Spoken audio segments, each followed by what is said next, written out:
What's happening, everybody? James Hancock here, back to tackle episode 3 of season 2 of the Orville, an episode called Home.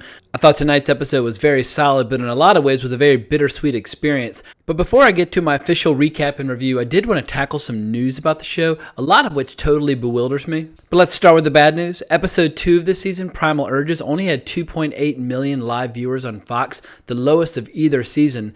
And that worries me in that Fox does have a history of abruptly pulling the plug on shows, and there's no guarantee that Amazon would immediately swoop in to save the day like we saw with The Expanse last year. But what's strange is how season 2 is currently sitting at 100% on Rotten Tomatoes. Granted, only 9 critics have weighed in on season 2, so they're probably all fans, but the show seemed to be doing much better last year when it was absolutely getting eviscerated by critics, almost as if the audience and the critics are somehow inversely correlated with one another. But what's additionally bewildering to me is just how many negative standalone reviews there are out there for the first 2 episodes of this season. 2 episodes that I thought were absolutely phenomenal. In a lot of ways, the first 2 episodes of this season represent the best this show has to offer. At any rate, I won't go so far as to say that this show is in trouble, but if you love this show as much as I do, I mean, at this point, this is the only show where I basically schedule my week around it, where it gets priority over anything else. But if you're watching this video, something tells me you're a fan at least to a degree, so I think we all need to go out of our way to tell people how amazing this show is,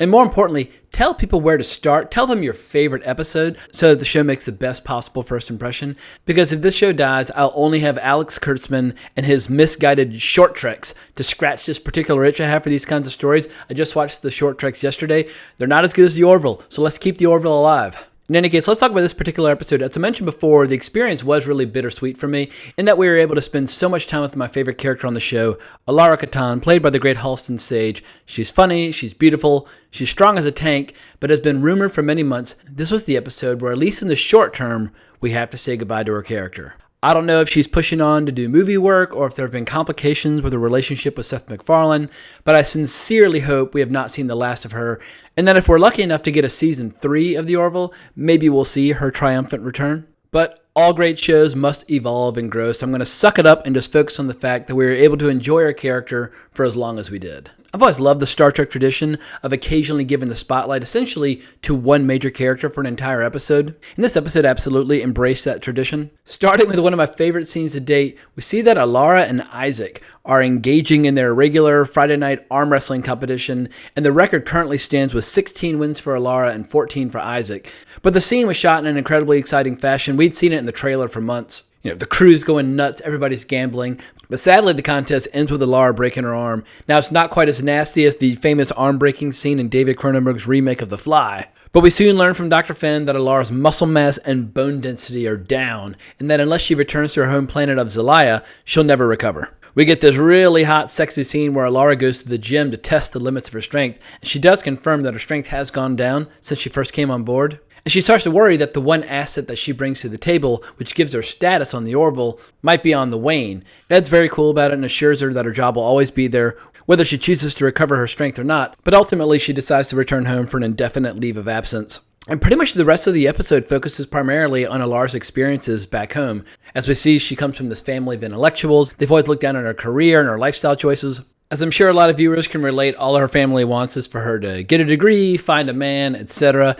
But as annoying as her dad might be, I love the fact that Robert Picardo plays Alara's dad. I was a huge fan of him in Star Trek Voyager, and I really liked his small cameo back in Star Trek First Contact. But tensions run high between them as Alara basically tells her dad that the support she has always craved from her family, she basically found in nearly every single person she met aboard the Orville. My one knock against this episode is this insanely cheesy dream sequence Alara has of riding this wild animal. Stylistically, it just absolutely doesn't fit into the episode at all. But for the rest of the episode, I imagine a lot of people will be divided on the direction that the plot takes. Suddenly, we find ourselves basically in the middle of like Michael Haneke's film Funny Games, with this deranged couple invading their house and holding the family hostage. As payback for ruining their son's professional reputation, which led to his suicide, Dr. Catan did what he did to save lives, but pretty quickly this deranged family basically just starts torturing them and threatening worse. But back on the Orville, things are much lighter, and is it safe to assume that it is Patrick Warburton who plays newcomer Lieutenant Tharl? I absolutely love this new character, but no matter where I looked online,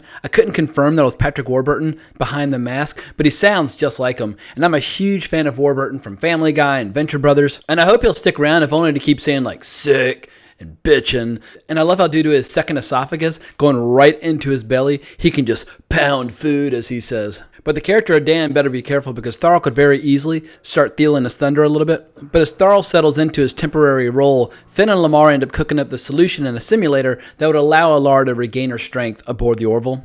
Ed quickly returns to retrieve Alara, but all hell breaks loose. Ed nearly dies when his suit gets compromised and he gets stuck out in that insane gravity. But it was really cool seeing Alara leap into action in spite of not having fully adjusted to the gravity of her home planet yet, and she saves the day. We see that Alara's dad is now incredibly proud of her, and I would say all this leads to a happy ending, and technically it does, but not for me because Alara suddenly decides it's time to make up for lost time with her family now that they all get along. That's great for her character's development, but it sucks for me as a fan. We do get a nice, beautiful scene where all the central characters gather to say goodbye, and to put a little bow on the farewell, Alara leaves Ed a jar of pickles as a memento. So overall, I think this was a very solid episode, not nearly as ambitious as the first two episodes, but it was a fitting send-off for the character, but there is absolutely no denying that I will miss her character moving forward. At any rate, it looks like things are going to heat up in a big way next week with the return of the Krill on precisely the same night that we see the return of Star Trek Discovery with Season 2.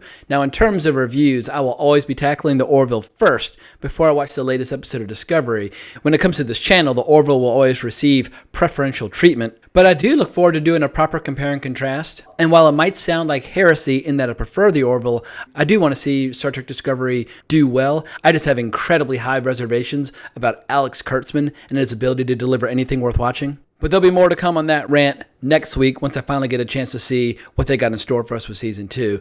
But that's all I have for this week when it comes to the Orville. Hope you enjoyed my recap and review. If you want to talk more about the Orville or Star Trek or whatever, you can always find me on Twitter at Colbrax. There's a link in the video notes below. If you would consider subscribing to my channel, I would really appreciate it. But I can't thank you enough for watching my video, but more importantly, as always, onwards and upwards.